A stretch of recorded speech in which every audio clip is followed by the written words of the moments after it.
আসসালামু আলাইকুম আপু। ওয়ালাইকুম আসসালাম। কেমন আছেন? আল্লাহ রাখছে ভালো। আপনি কেমন আছেন? যাক আলহামদুলিল্লাহ ভালো। এখনো পরিপূর্ণ ভালো নাই যেদিন আপনাকে আমাদের এই ক্যামেরার সামনে বা মিডিয়ার সামনে বসাই আপনার হাজব্যান্ড ওয়াইফের সাক্ষাৎকার নিতে পারবো যে আসলে এই চ্যানেল থেকে আপনাকে আমরা ভালো একটা কিছু উপহার দিতে পেরেছি বা ভালো একটা ঠিকানা খুঁজে দিতে পেরেছি, সেদিন পরিপূর্ণ ভালো থাকবো ইনশাল্লাহ। আমরাও দর্শকের উদ্দেশ্যে ভিডিওগুলো বানাচ্ছি যে আসলে আপনার জীবন সঙ্গী হিসেবে ভালো একজন কাউকে পাওয়া যায় কি না, এজন্য। তো বাকিটা আল্লাহ পাকের ইচ্ছা। তো আপু, জি বলেন। আপনি আসতে খুব কষ্ট হয়েছে তাই না আমাদের এখানে গাড়িতে জংজাটি করে? হ্যাঁ, সব গাড়ি এখানে আসা যাতায়াত সমস্যা একটু আছে। হ্যাঁ, তবে এখানে আসে ভালো আছি।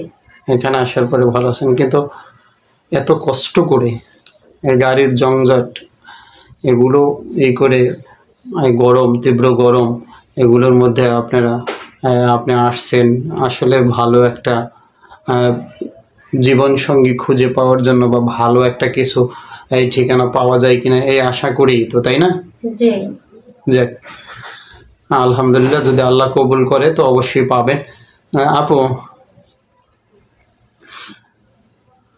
তো আপনি দর্শকের উদ্দেশ্যে কিছু বলেন যে আসলে আমি তো বারবার এই প্রতিবেদন ভিডিওগুলো তৈরি করছি, আসলে এমন কোনো সৌভাগ্যবান ব্যক্তি কি নেই যে আসলে আমাকে আশ্রয় দেওয়ার মতো?